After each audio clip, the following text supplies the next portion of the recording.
Legal, e os internautas têm perguntado muito aqui, qual que é a tua solução para a Previdência e para a aposentadoria? Primeiro, ter regras equânimes e claras, sem privilégios. Segundo, nós temos que ter um gatilho automático para quando tão logo a população envelheça, você não precisa fazer uma reforma nova. Ela aumenta a idade da aposentadoria baseada nisso.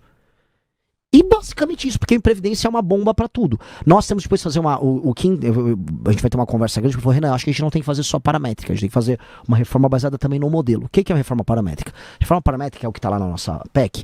Eu altero só os parâmetros, tipo, o cara que é militar, ele se aposentava aqui, agora eu vou fazer ele se aposentar aqui. Eu vou colocar todo mundo mais próximo da regra do regime geral. É basicamente isso, vou alterar os parâmetros. Agora tem uma mudança de modelo. Mudança de modelo que tal colocarmos um regime de capitalização?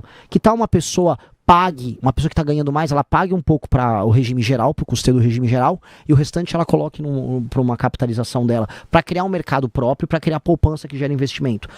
Sim, acho que está na hora da gente discutir isso no nosso regime. Está na hora. Vai resolver? O que eu posso falar para todo mundo que está nos ouvindo? Não. Não vai resolver, nunca, porque Previdência em lugar nenhum se resolve, especialmente com poucas pessoas nascendo, tá? Mas nós temos que ter uma economia produtiva a ponto de, sabendo que a Previdência sempre é problemática, nós temos condições de arcar com aquilo, entendendo que uma parte importante da população nossa não contribuiu para a Previdência. Vou dar um exemplo, essa massa desses, eu falei, 40% dos domicílios do Nordeste não estão no Bolsa Família. Essas pessoas estão contribuindo para a Previdência? Praticamente nada, né? Se tiverem. Então, mas elas vão receber a aposentadoria. E aí, quem é que vai pagar?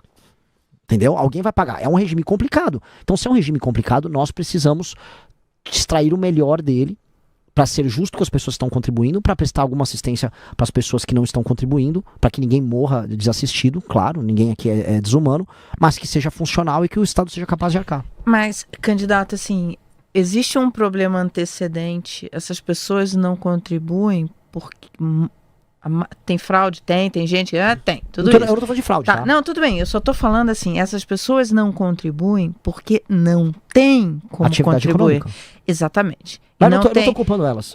Porque esse é um ponto que a gente diverge algumas vezes, assim, existe um ponto importante que é a desigualdade brasileira. Sim. E essas pessoas, por exemplo, o MEI também não se paga. Paga muito pouco. Essa conta não fecha do MEI. Só que é importantíssimo para formalizar essas pessoas. Mas a culpa da existência do MEI é a CLT. Tudo bem, mas essa é uma outra conversa. Mas o que eu estou dizendo é o seguinte: é preciso que a economia não seja disfuncional e é preciso que você resolva um problema brasileiro grave, que é a desigualdade. Perfeito. Essas pessoas precisam desse suporte. Sim, mas eu não vou resolver a desigualdade só dando para as pessoas enquanto não aumenta a atividade econômica. A única coisa que eu vou precisar fazer, a única coisa possível, vamos ser claros, eu só resolvo desigualdade gerando atividade econômica para todos. Perfeito. Concordamos. É a única, assim, essa é a única coisa que o Estado brasileiro tem que se preocupar se ele quiser resolver o problema da desigualdade. Eu tenho que gerar atividade econômica. A atividade econômica tem que vir com serviços sociais bons que aumentem a produtividade das pessoas. Eu falo de educação funcional. Essa pessoa também que vem muito pobre, ela tem que ter água na casa dela potável, porque eu tô falando de um problema nos lugares mais pobres que é claro, água potável. Essa pessoa tem que ter acesso hoje à internet, porque é um meio que permita que ela consiga trabalhar com um nível de produtividade, se incluindo digitalmente. Essa pessoa ela tem que ter meios de acesso, vamos dizer, logísticos aos lugares mais próximos dela, ou seja, ela tem que ter um mínimo de estrada, ruas minimamente funcionais e segurança para andar na rua. Se eu olhar todos esses elementos nos lugares mais pobres são quase inexistentes. E nos lugares mais pobres, nos interiores, chegou o crime organizado. Por isso eu optei por rodar no Nordeste primeiro, para não ter uma visão preconceituosa disso, para não repetir clichê. Eu não vou repetir clichê. Eu sei exatamente como é a vida dos lugares que não funcionam hoje no Brasil, porque eu fiz questão de fazer campanha lá. Minha pré-campanha foi toda nesses lugares. O que eu posso falar? Precisa urgentemente de atividade econômica. E quando chegar a atividade econômica, nem vai dar para ser uma atividade econômica complexa, porque aquelas pessoas não tiveram formação. Então a gente tem que chegar com o agro desenvolvido tem que chegar nesses lugares, a gente tem que chegar com serviços, a gente tem que ter formação, vamos colocar aqui, de uma classe média minimamente apta a se adequar a um regime de trabalho normal, e aí a gente começa a falar nos ganhos e os implementos em velocidade de produtividade. É isso, não vai haver outro caminho além disso. Eu concordo 100% com você de que tem que ter... Não. de que tem que ter crescimento econômico, Sim. senão, e a atividade econômica no Brasil está muito disfuncional, principalmente por conta desses juros altos tanto tempo. Eu concordo, essa leitura que você faz, ela realmente tem fundamento. Mas a gente viu nas últimas décadas, e tem trabalhos acadêmicos internacionais sobre isso, que o crescimento por si só não resolve o problema da desigualdade, porque você tem estudos que mostram o crescimento que foi tido, inclusive nos Estados Unidos, as décadas de crescimento que teve econômico, que não gerou redução da desigualdade. Mas, ao assim, contrário, você teve até concentração.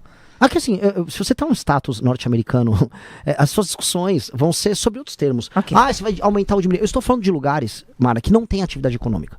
Eu estou falando, por exemplo, essa é uma experiência muito única que você só nota quando você tá lá. Você tá rodando uma cidade do interior do Rio Grande do Norte para outra, e demorou 1 hora o caminho, você não vê um caminhão na estrada. Se não há um caminhão passando, é que não há nenhuma atividade econômica. Verdade.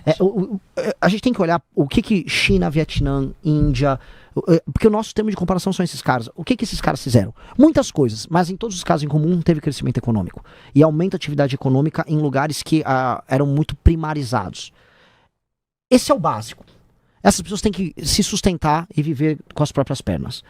Isto é a obrigação. E o Estado tem que parar, não apenas de atrapalhar, que são discursos que parece meio, o Estado tem que sair da frente. Não, sim, o Estado tem que qualificar essas pessoas e trazer a iniciativa privada para atuar junto. Isto tem que ser feito de maneira desesperadora. A questão toda do meu problema político, como a política interfere, é que não há nenhum estímulo para que o agente político trabalhe para que isso aconteça. Muito pelo contrário, todos os estímulos estão na ordem contrária. Quanto mais pessoas dependem do agente político municipal, eu não estou falando assim, nem sequer um ataque ao Lula, Bolsonaro, assim, não é sobre o presidente da República. Quanto mais as pessoas dependem do prefeito local, é melhor para o prefeito local. E mais, existe um estímulo perverso que faz com que o próprio eleitor selecione apenas candidatos a vereador, a prefeito e a deputado que os ajude pecuniariamente ou com empregos. Porque se alguém não oferecer uma ajuda, aquela pessoa que é altamente dependente não vê utilidade no político. Então ela só vai selecionar políticos altamente corruptos que vão fazer isso. Então o modelo econômico populistas, no mínimo. Exato, então você está preso num curto-circuito. A gente precisa quebrar esse curto-circuito. Olha, tá bombando aqui de pergunta pra você, hein? Você vai uma maratona aqui. O João pergunta, por que escolheu como vice alguém sem muita visibilidade? No que ele pode agregar? É serviço. Eu acho que assim, quem tem que ficar muito visível sou eu. E eu sou um pré-candidato a presidente. Né?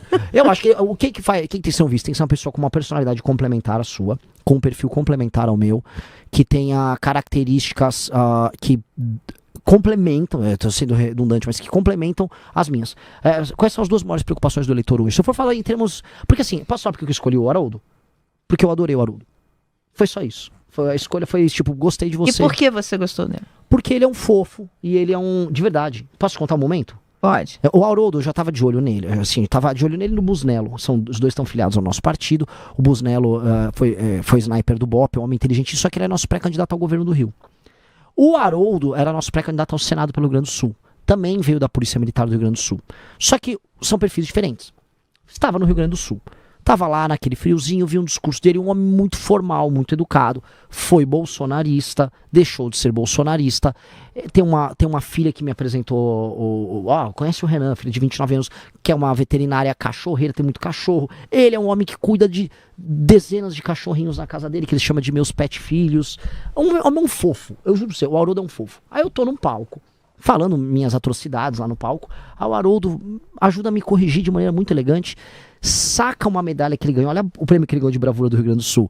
Uma mulher estava sendo sequestrada, ele como policial se oferece para tomar o lugar da mulher pro sequestrador, e aí o sequestrador entrega a mulher, fica com ele de refém, e ele convence o sequestrador na conversa a se entregar, e o sequestrador se entregou, e aí ele ganhou essa medalha de bravura. Aí ele pega a medalha de bravura que ele deu por um caso incrível e me dá, na frente de todo mundo, fala, Renan, isso é para vou compartilhar minha medalha com você. Eu falei, mas eu não mereço isso, Haroldo. Não, você é o jovem que nos guia. Eu falei, cara, é ele.